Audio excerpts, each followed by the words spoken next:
Okay guys, good evening. Share ko lang. So, nakachempo na naman tayo ng medyo bastos na customer nilalamove. So, mali na nga yung pin location ng pick up area.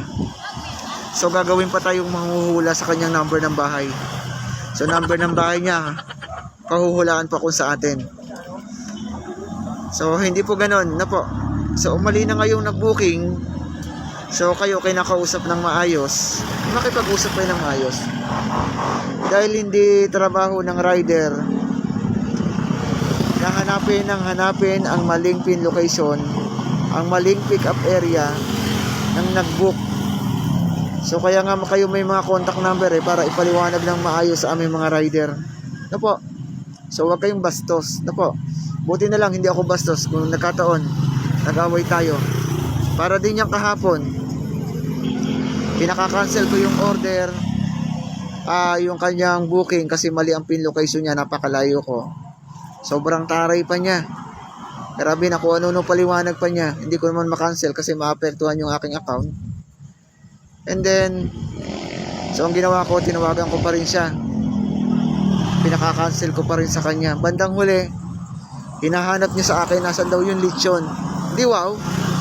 Grabe guys. So kayo gumagamit ng apps nilalamove, kami gumagamit din. So alamin niyo paano mag-cancel na po. So mali na kayo. So tanggapin niyo bandang huli. Bawas ng rating niyan kami pang mga rider na po. So walang pakialam sila Lalamove diyan kahit mali pin location niyan. Kung ano po yung nasa delivery rate sa fare, yun lang po ang babayaran niyo. Kaya lang, may mga customer din naman galante. So, thank you sa mga nakakaintindi at rider na nakakaintindi sa apps. Lalamove. So, saludo ko sa mga rider na ganyan.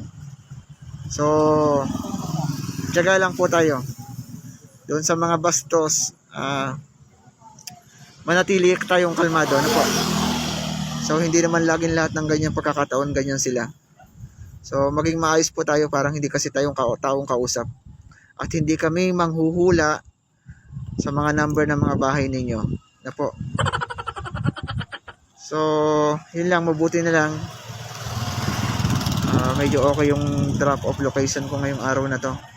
So, 3 client ko yung mababait. Kaya lang, nakachempo na naman tayo ng medyo bastos. Na po. So, wala namang ginagawa dito ang action sila Lalamove sa mga ganito.